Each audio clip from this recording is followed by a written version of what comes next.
Fala, família da Natação Criativa! Quero agradecer muito a sua presença, que acompanha a gente pelo YouTube, pelo Spotify, os mais de 330 mil seguidores lá no Instagram. E hoje um assunto muito importante, vamos falar sobre o cenário atual da natação. Tivemos a seletiva olímpica e vamos ver o que está acontecendo, para onde vamos. E eu trouxe um especialista aqui em natação, morou muito tempo nos Estados Unidos, deu treino em solo americano. Alexandre Diani, muito obrigado pela presença. Ô Renato, eu que agradeço, segunda vez aqui, né? E é um prazer, sempre um prazer conversar com você e conversar sobre natação. Então, como o Indiane falou, se você quer ouvir as entrevistas anteriores, a gente falou sobre o relacionamento com jovens, afeto, vale a pena ir nas entrevistas anteriores. Mas, Alexandre, para quem te conhece, para quem não te conhece, fala um pouco aí da sua história com a natação, como chegou. Bom, eu comecei no final da década de 70, né? Início dos anos 80, eu fui para natação competitiva. Comecei numa academia em São Bernardo do Campo, natação Yara Clube. Depois de muito tempo nadando no ABC, vim para São Paulo, fui atleta do Pinheiros também por muito tempo e voltei para o ABC defendendo estilo clube, na época o famoso estilo clube Souvenir. E depois disso acabei encerrando a carreira, né, de natação. Comecei biologia na PUC em Campinas, larguei logo no começo ali e fui para educação física. Aí fiz educação física na FEFISA e logo no começo, com um mês e meio de aula ali, na mesma sala, a gente tinha um colega de sala ali, o Antônio Arsuf, o Toninho, e a família dele tinha uma academia em São Bernardo, a Academia Atlantis. E aí ele me convidou para começar a estagiar, trabalhar lá, e foi aí que tudo começou, em março de 89. E aí, como você sai dessa parte aí mais formativa e vai para essa área competitiva aí, que você já está há décadas aí? Eu comecei, lá na Atlantis, eu comecei basicamente ensinando a garotada a nadar. Dentro da água, professor dentro da água, ali ensinando tudo. Tive um mentor na época que a gente tem um relacionamento muito bom e próximo até hoje. Foi nosso padrinho de casamento, uma pessoa fantástica que é o Jordão. E ali a paixão realmente por ensinar a nadar foi muito grande, né? Ver a garotada evoluindo, a criançadinha ali aprendendo a nadar, aprendendo a se movimentar, a se deslocar na água. E logo na sequência, a Academia Atlantis, que no passado já havia, né, tido um grupo ali que começou a ir para a competição e tal, eles perguntaram se eu não queria também começar esse trabalho com uma garotada que já estava num nível um pouco mais avançado. E ali foi que tudo começou, né? Na Atlantis eu aprendi a dar aula na Atlantis. Meus primeiros passos como treinador de natação foi ali na Atlantis, e dali da Atlantis eu vim para São Paulo no Espéria. Comecei a trabalhar no Espéria, fiquei 2 anos e meio no Espéria e retornei de novo ao ABC numa academia, na TEM Esportes. E aí foi embora.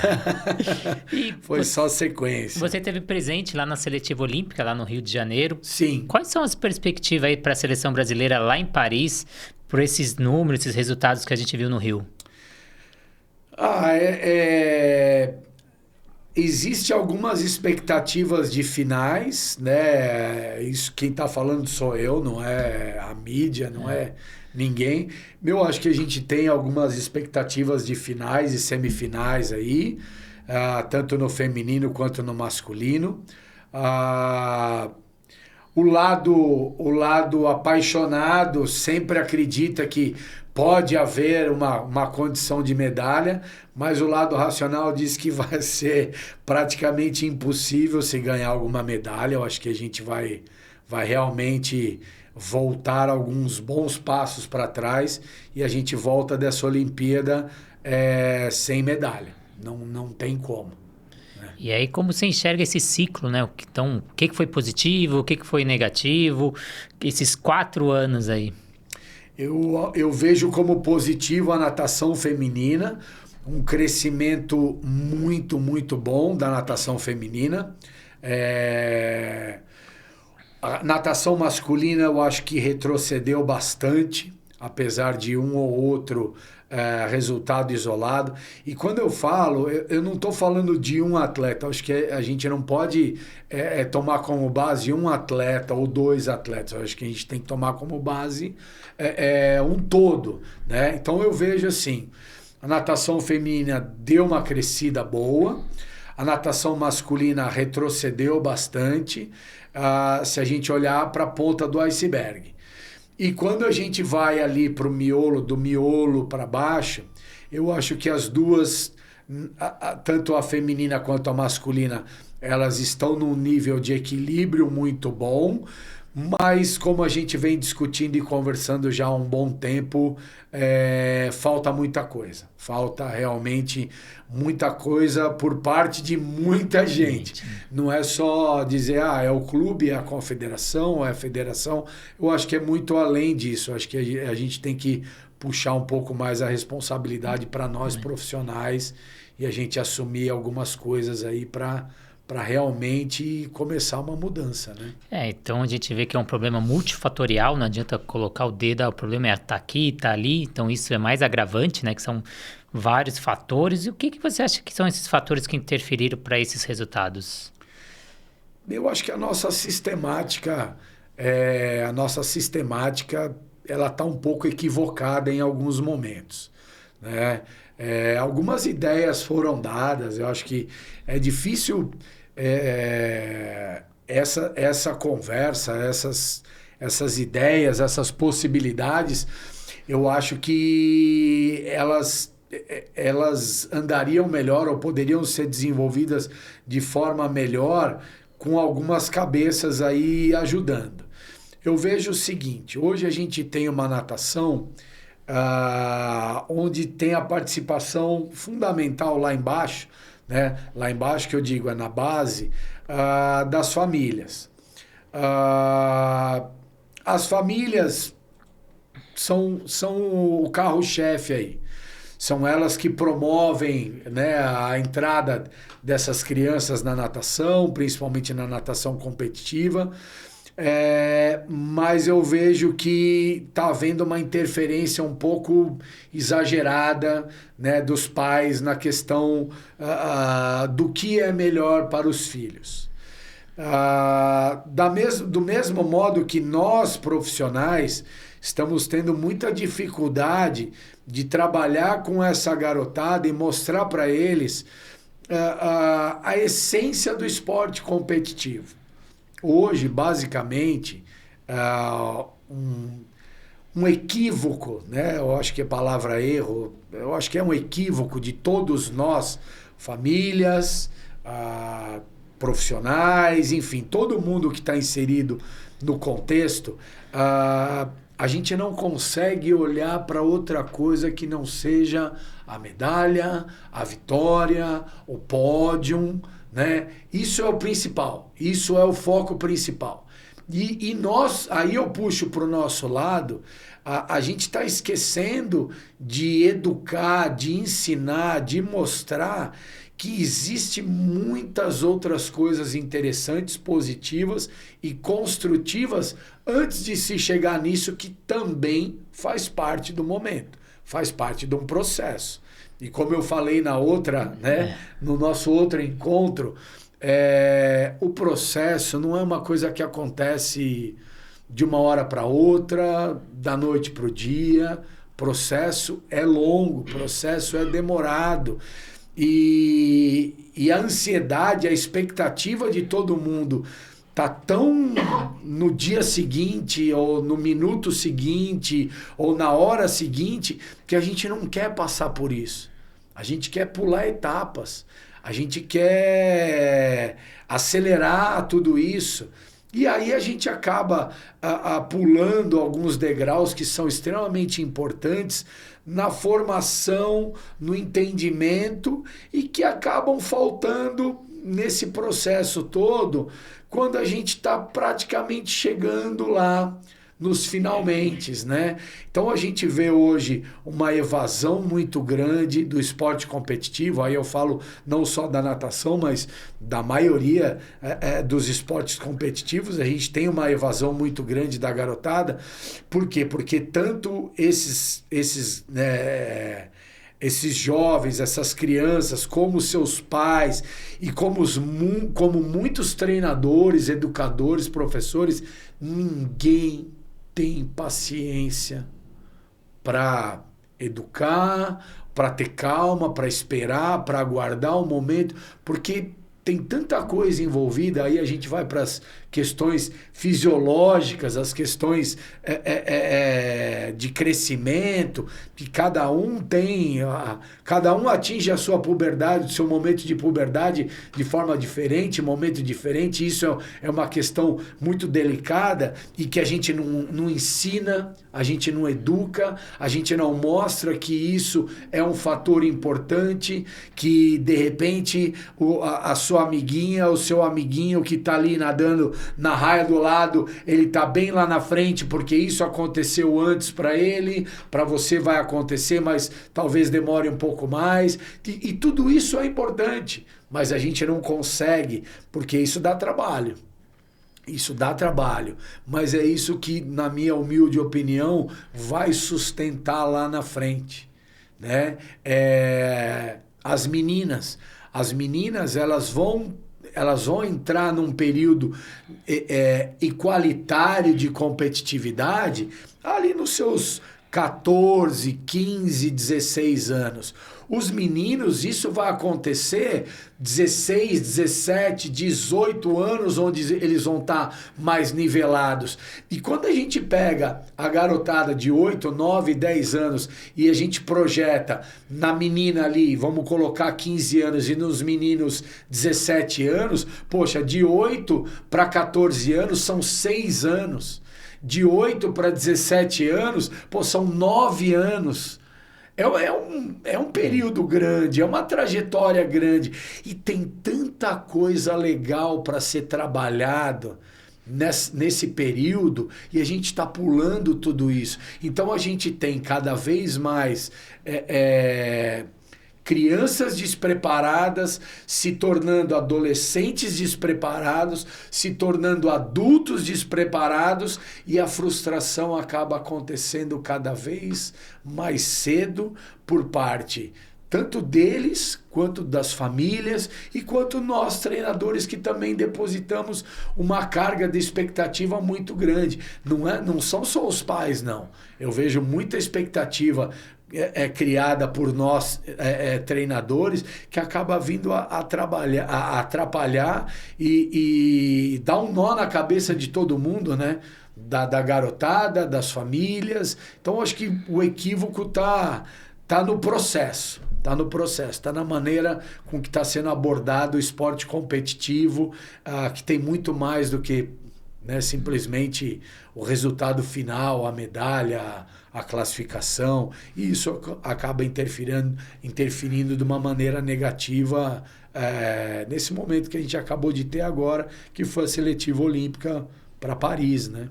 Então, o objetivo dessa entrevista não é só apontar os dedos, mas também a gente trazer algumas soluções, mas principalmente a reflexão. Então, fazer o mundo da natação refletir, diversos técnicos, pais, nadadores, crianças que estão aí do outro lado também, que têm esse sonho. E cada vez a gente vê esse período, né, que você comentou, se a gente puxar, eu vou puxar minha sardinha lá pro formativo, onde a criança ali começa às vezes com 3 meses, 6 meses, 3 anos. E se a gente pegar até essa seletiva olímpica ali, 18, 19 anos, são ali 15 anos que essa criança está dentro dessa piscina. E como a gente deixar esse processo atrativo, porque ele chega ali com 3 anos, pega a prancha e bate perna. Chega com 8 anos, pega a prancha e bate perna. Chega ali com 15, pega a prancha e bate perna. E é esse processo. E a gente também vê as equipes, antes começava o competitivo ali no Mirim, hoje já existe o pré-competitivo, a gente está resgatando essas crianças um pouco mais cedo. Como você vê, como deixar atrativo para essa criança jovem a natação? Eu acredito que uma coisa que não se vê mais hoje, né, são os festivais. A gente, apesar de ser mais velho que o Renato, mas eu participei de muito festival, né? Muita coisa legal, muito evento bacana, que a gente estava ali por tanto tempo e, no final das contas, tendo um resultado positivo, um resultado abaixo daquilo que a gente esperava, pô, eu lembro que eu sempre voltava para casa feliz, né? Eu sempre voltava para casa contente. Falei, né? Meu início foi lá em São Bernardo, então quando a gente vinha competir aqui no Babi Barione, a gente vinha ou em Kombi da prefeitura ou em ônibus da prefeitura de São Bernardo, um monte de gente. E quando voltava, a nossa expectativa era parar num posto na Avenida Nazaré e comer pastel, né? Então eu acho que tem tanta coisa que a gente está deixando, né? Hoje o pastel não é tão fit assim, né? Mas eu acho que tem tanta coisa que a gente está deixando de fazer para essa garotada, para prender a atenção deles. As viagens, a gente sabe da dificuldade. Hoje o calendário é muito apertado, os compromissos familiares e os compromissos escolares, eles acabam diminuindo muito. Mas a gente tem como obrigação, nós profissionais, a gente tem como obrigação resgatar algumas coisas que com certeza vai fazer a diferença. Então você imagina você pegar uma garotada de 8, 9, 10 anos, né? Botar num ônibus, porque eles fazem isso na escola, né? Eles fazem aquelas aulas de campo para ir em museu, para ir no, sei lá, no orquidário, no aquário. Eles fazem isso. Por que nós também não podemos fazer? E levar para onde? Levar para um festival, né? Fazer competições, fazer festivais entre academias ou entre clubes. Eu lembro quando eu fui para o Espéria, uma coisa que era muito legal era nós do Espéria, a Hebraica, o Pinheiros e o Paulistano. Eram 4 clubes. A gente fazia um circuito mirim entre esses 4 clubes. Então, cada mês, os 4 clubes iam para um lugar, aonde a gente tinha na competição, cada clube era responsável por, enfim, colocar uma atração ali para a garotada. A premiação, né, ela era muito pautada nas guloseimas, né? Então, um chocolate, um doce, alguma coisa assim, para você, sim, iniciar a questão competitiva num festival, mas deixar aquilo de forma leve, transformar aquilo num momento tranquilo, em que a última coisa que se esperava era, de fato, o resultado. E hoje isso praticamente se perdeu, né? A gente não tem mais isso. Por que não, ao invés de competir também, eu sei que muitos fazem isso, mas fazem isso no infantil, um pouco menos no petis. Por que a gente não vai fazer um treinamento ou uma imersão em natação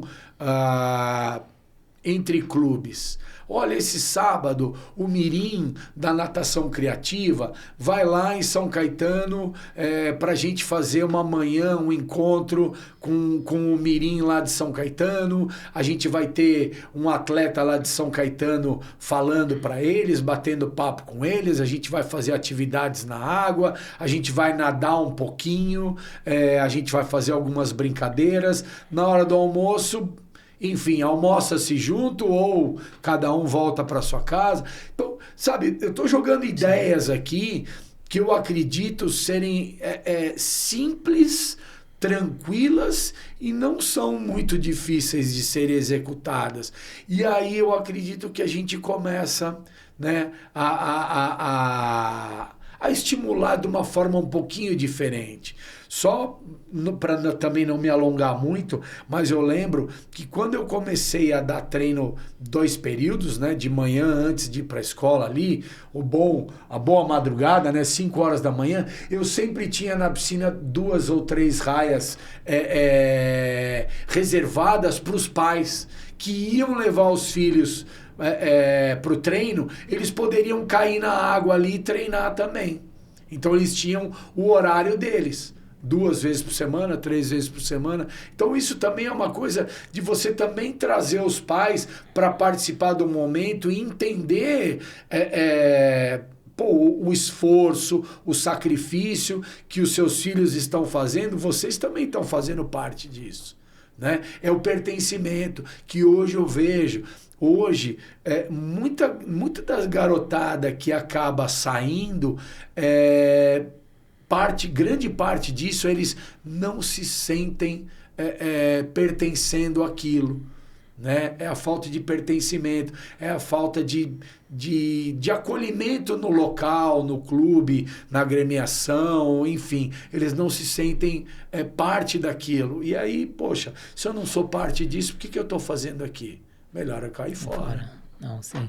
E você que passou muito tempo em solo americano, lá eles fazem muito bem, né? Que você falou desse pertencimento, deles estarem em equipe. Lá eles cultivam muito o ídolo. Então, o ídolo é muito... Você vê o grande atleta indo nas categorias de base, passando, conversando, como você comentou, falando um pouco da sua história, nadando com eles. Você sente que a gente utiliza pouco isso no Brasil? A gente tem vários atletas de renomes, Gustavo Borges, César Cielo, diversas pessoas que a gente cultiva pouco esses nomes. Eu acho que o pouco aí pode ser substituído por praticamente zero, né? A gente faz muito mal isso. A gente faz muito mal. A questão do ídolo, a questão do passado, da nossa história. A gente... Poxa, um exemplo aqui, quando a gente teve o Finkel o ano passado no Pinheiros, quando o Manuel dos Santos entrou na piscina... Né? E eu acho que, se não me falha a memória, a gente estava lado a lado ali na piscina do Pinheiros e o Manuel dos Santos entrou na piscina. Foi como se o avô de algum nadador tivesse entrando ali na piscina. E não Manuel dos Santos, medalhista olímpico, ex-recordista mundial, e não a figura que ele representa até hoje para o esporte. Sim, a gente tinha lá Ricardo Prado, Gustavo Borges, a Fabíola Molina, né, que representou não só dentro da piscina, mas fora da piscina. Então, quantos nomes a gente não tinha dentro daquela piscina ali, quantas experiências de borda de piscina a gente utiliza pouco para essa criançada. Eu mesmo trabalhei em clubes de ponta e às vezes tinha um atleta nadando do lado das crianças e perguntava, você sabe quem é ele? A criança, não. Sabe que ele já foi para as Olimpíadas? Aí você começava a contar a história, você viu o olho brilhando da criança, né? Então, aproveitar, às vezes, aquele atleta tá na raia do lado e a gente utiliza pouco essa história, né? Você vê, eu comecei a trabalhar em janeiro de 2022 em São Caetano. E eu lembro na primeira semana ali, conversando com a garotada, que era um grupo novo para mim, e eu novo para eles, e eu perguntei para eles, vocês sabiam que São Caetano já teve atleta olímpico, né? Teve. Falei, teve. Dainara de Paula.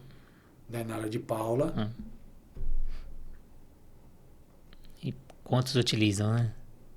É mesmo? A Dainara? Falei, a Dainara nadou aqui. Dainara, primeira Olimpíada dela, que foi Pequim em 2008, ela nadava em São Caetano. Então a gente não perpetua a história, né? A gente não trabalha com isso. E isso é mais um gancho para que a gente, né, simples, tranquilo, 5 minutos, 10 minutos de bate-papo antes de cair na piscina, e a gente simplesmente deixa passar. E aí, quando eles se encontram lado a lado na piscina, né, eu olho para um olímpico ali e não sei nem que ele é olímpico. Não sei nem que ele, de repente, ele foi um medalhista olímpico. Né? Coisa que é tão raro para a gente aqui, um medalhista olímpico. Né? Então, isso é uma coisa que a gente precisa melhorar assim, absurdamente. E aí a diferença, quando a gente está fora do Brasil, especificamente nos Estados Unidos, onde pela quantidade, isso também é uma questão muito importante e relevante, né? A quantidade de atletas, a quantidade de atletas olímpicos circulando de um lado para o outro, ela é muito maior do que a gente tem aqui no Brasil. Mas a questão é que onde existe um olímpico, existe alguém falando e mostrando para ele que ele está lá, que é uma pessoa que já representou o país numa Olimpíada, que foi medalhista, que é isso, que é aquilo. Então isso é muito importante, isso faz muita diferença. Sim, eu tive em outubro do ano passado no Encontro Internacional de Natação palestrando no evento do Gustavo Borges, e lá eu comentei, né? O Gustavo passava ali pelos corredores, tirava foto com todo mundo, sempre solícito. E aí na minha palestra eu perguntei quantas pessoas pegaram autógrafo do Gustavo Borges para dar para o seu aluno. Eu tava com um monte de touca, falei, Gustavo, me perdoa, mas assina para mim. Ele assinou um monte de touca e eu ia para as minhas aulas, fazia alguma brincadeira, ó, quem conseguir fazer tal coisa vai ganhar uma touca do campeão olímpico, ó, quem conhece o Gustavo Borges. E tava ali 2.000 professores, eles olharam para mim e falaram, puta, não peguei. Então são oportunidades, né? Então você tá lá no evento, a figura tá ali, é uma figura importante, de peso da natação, e a gente tem que perpetuar. Essa criança tem que ter uma coisa que ela quer conquistar lá na frente, ter ídolos, ter vontade, ver o processo também, que não é simples, né? Não é lá e ganhar a medalha, ele vir contar também os perrengues dele, né? Tudo que ele passou, eu entrevistei, tem uma entrevista de podcast com o Gustavo, falando também dos perrengues, que a gente acha que é tudo mil maravilhas. E aí você falou muito do campeonato, de festival, de unir a família. Como você acha esse modelo competitivo que a gente tem não só no Brasil, mas no mundo aí da natação? Ele não é um modelo muito atrativo para essas novas gerações. Como tornar esses campeonatos mais atrativos? A gente teve a Liga, que trouxe uma ideia de equipe, de competição, de juntar todo mundo. São ideias, né, que foi, só que infelizmente por causa da guerra parou, né? Eu não tenho a receita, né? Eu não tenho uma ideia formada, assim, mas eu tenho uma coisa muito, muito clara para mim. Se a gente continuar com esse formato, a gente vai acabar num fundo um pouco mais fundo aí do que a gente já está. Por que o Quimolo é atrativo? Para quem não sabe, o Quimolo é uma competição. O estado de São Paulo é dividido em 8 regiões. Então, o Quimolo é a seleção das 8 regiões do estado de São Paulo, né? E aí vão para um final de semana em Mococa e tem essa competição. O Chico Piscina. O Chico Piscina é uma seleção estadual que vai para Mococa também e tem uma competição entre as seleções estaduais. Por que essas competições são atrativas?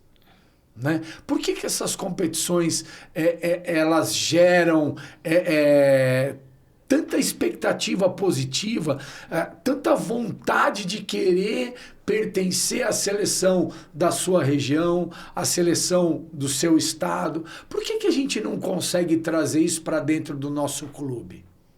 Né? E aí isso foi uma ideia, e aí é aquela coisa, né? Eu acho que a gente tem que amadurecer, a gente tem que pensar, mas campeonato, vamos colocar o Campeonato Brasileiro Infantil. A gente tem os torneios regionais, né, que é o Sul Brasileiro, o Sudeste, o Centro-Oeste, o Norte e Nordeste. A gente tem os torneios regionais. Por que é que nesses torneios regionais, os X melhores ou os X primeiros colocados automaticamente já não estão classificados para nadar o Campeonato Brasileiro Infantil? Então você começa a incentivar. Pessoal, eu entendo aqui, muita gente vai falar assim, poxa, Indiane, mas é viagem, é gasto, é um custo alto, hoje as famílias estão bancando muito, então é difícil, eu sei porque essa é a realidade de onde eu trabalho.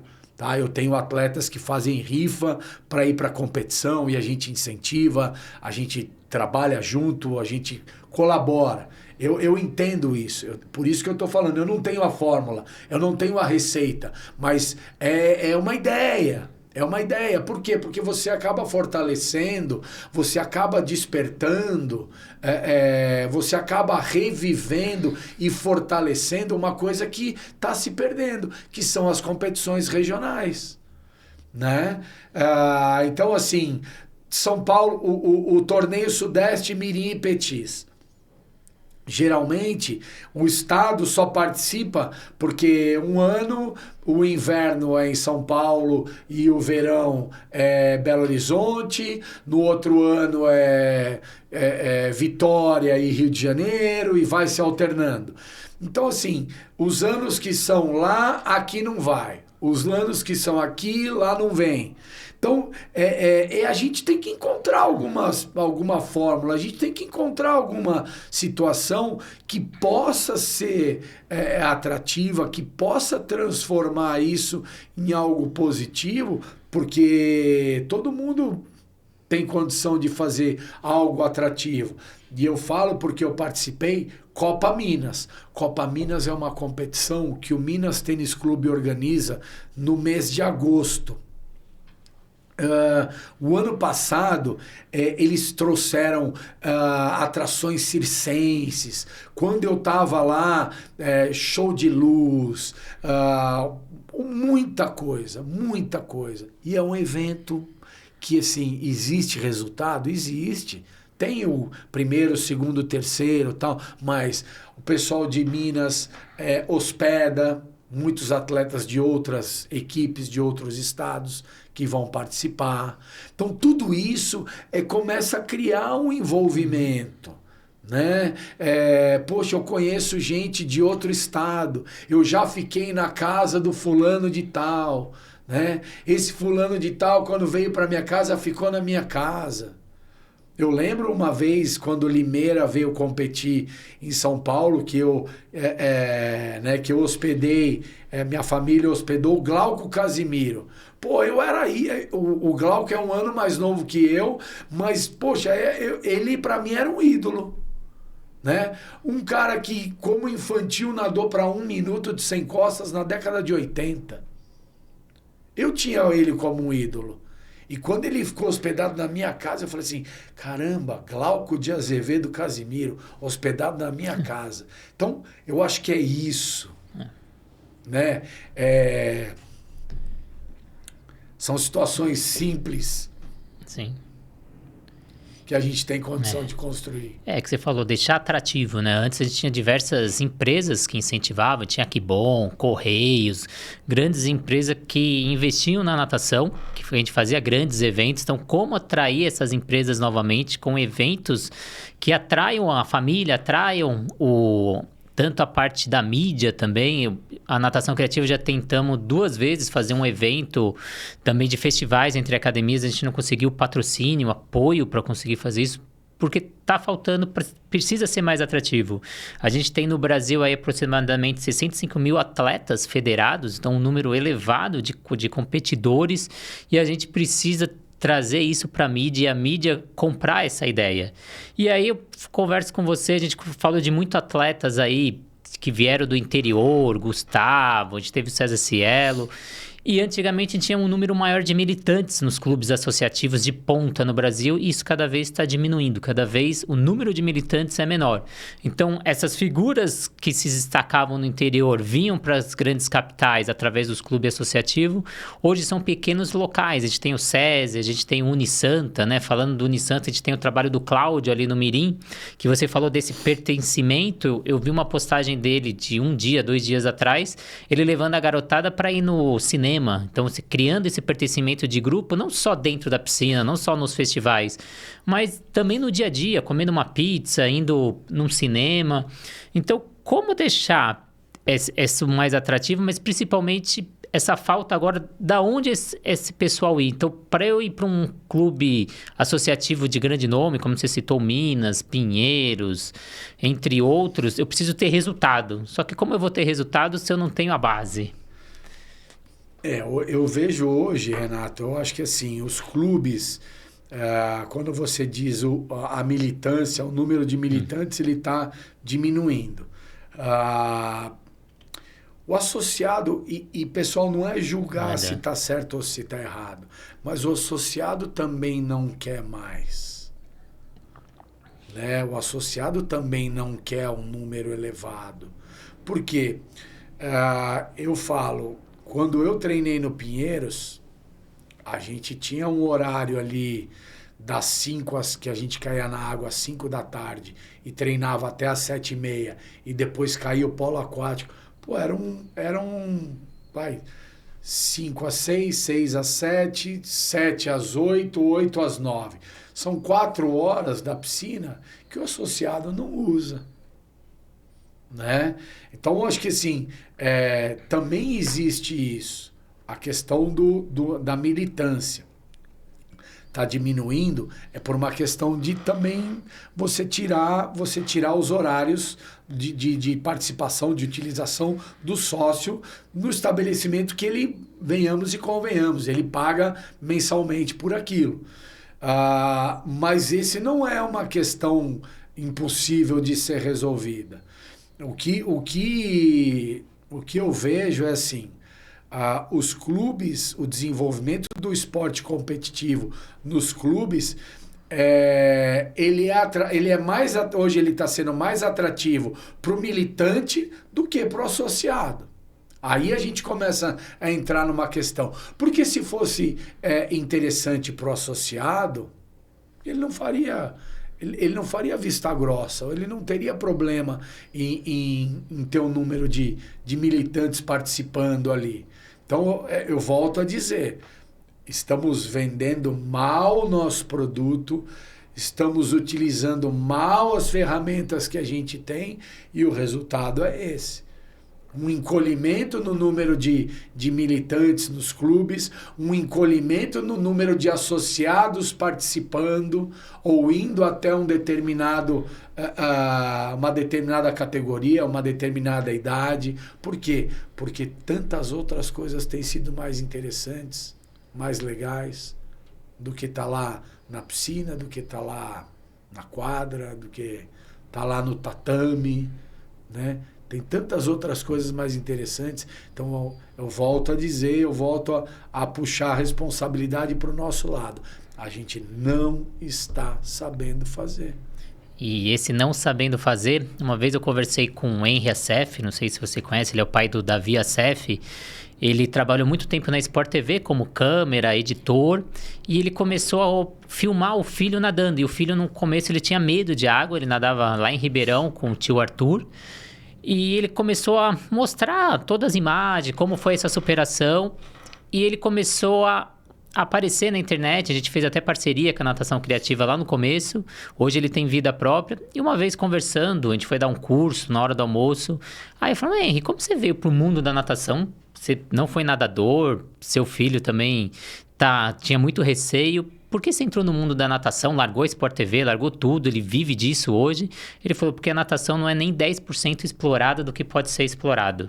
Hoje ele já foi no Shark Tanks, ele já criou um aplicativo de celular de segurança aquática, já foi na Sabrina Sato. Então, ele explora a natação sem ser do mundo da natação e a gente do próprio mundo, às vezes, não consegue explorar o que a gente tem. Então, quando ele me falou, a natação não é nem 10% explorada do que ela pode ser explorada no Brasil.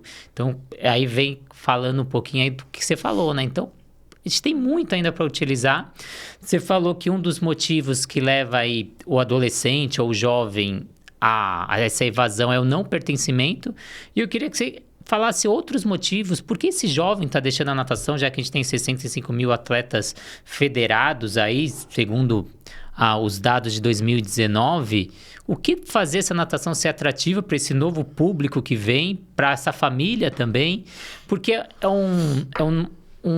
umas nova característica aí, a gente mudou, a gente está no século XXI e a gente está tratando a natação como século XX ainda. Sim.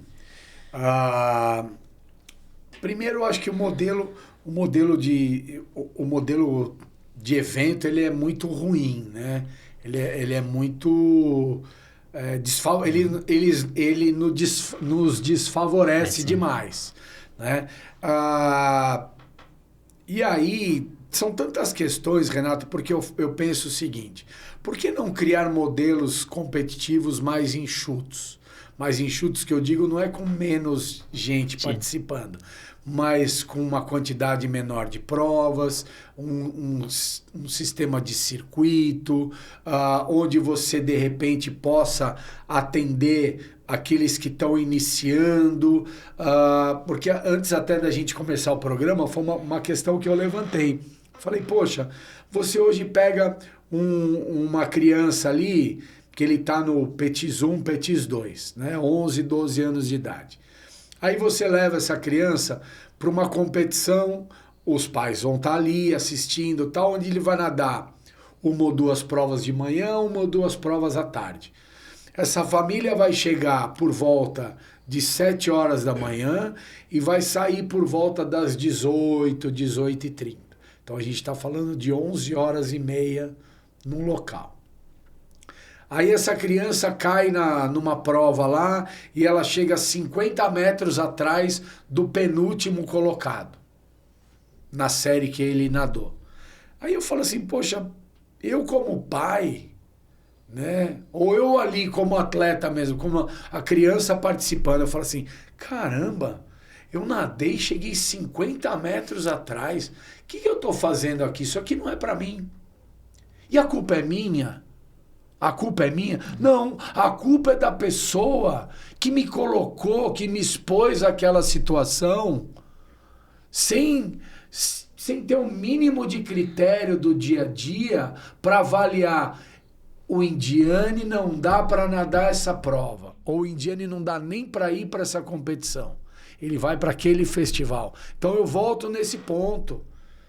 Nós profissionais somos os maiores culpados disso.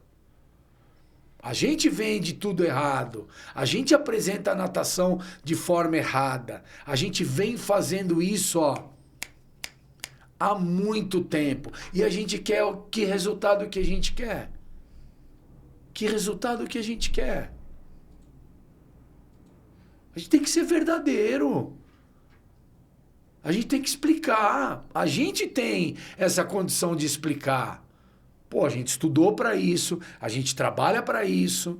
É a mesma coisa que você sentar numa consulta médica e você ficar olhando para o médico e o médico, né?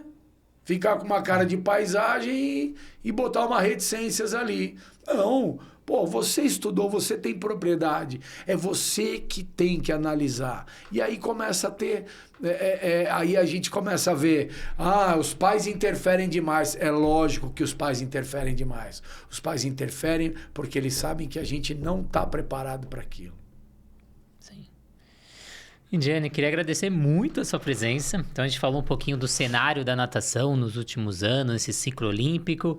E eu queria te convidar para uma próxima entrevista para a gente trazer, então, sugestões. O que a gente pode sugerir aí para federação, técnicos, professores, porque o problema não está só no competitivo, começa lá atrás ainda no formativo, para os pais. Então, vamos fazer mais uma entrevista e vamos refletir sobre o mundo da natação. Topa? Topo, prazer. Então, queria agradecer muito a sua presença, queria agradecer quem acompanhou, compartilha essa entrevista para chegar no maior número de pessoas possíveis aí do mundo da natação e agradecer os parceiros que fazem desse sonho uma realidade, a Sobrasa, a Sociedade Brasileira de Salvamento Aquático, Piscinas Litro a Litro, esse livro que você precisa ler, o aplicativo da SwimTrack que vai te auxiliar aí na evolução do seu aluno, a Fábrica Criativas de Aulas de Natação, que te auxilia aí na criação de planos de aula, na formação de um planejamento macro, microciclo, e a plataforma Educar, com mais de 200 cursos para te ajudar aí também na sua formação. Então, Indiane, muito obrigado e até a próxima entrevista. Eu que agradeço, Renato, agradeço vocês aí que estão assistindo e vamos para a próxima. Vamos para a próxima. Então, muito obrigado e até a próxima entrevista.